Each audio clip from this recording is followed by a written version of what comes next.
Pero yun po'y bahagi ng buhay namin bilang mga pari. Kaya ngayong hapon, natitiyak ko sa ngalan ng mga kabataan, ng ating PYM, ng ating Children's Ministry, ng ating PWD, ng ating SSDM, at sa lahat sa ating SSDM, at sa lahat ng mga taong nabago, taan at sa Thursday, sa kainan, sa dasal.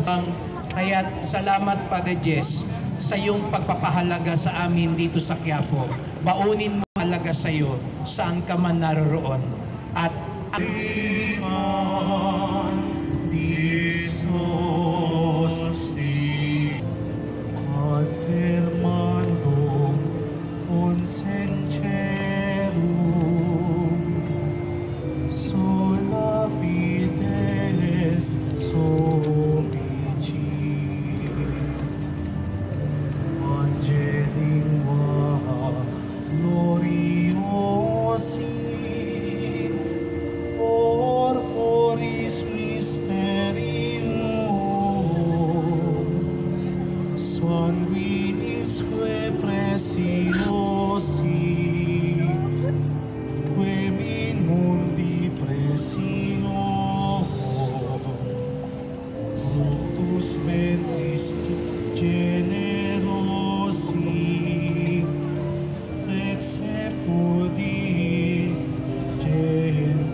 Pagsitayin na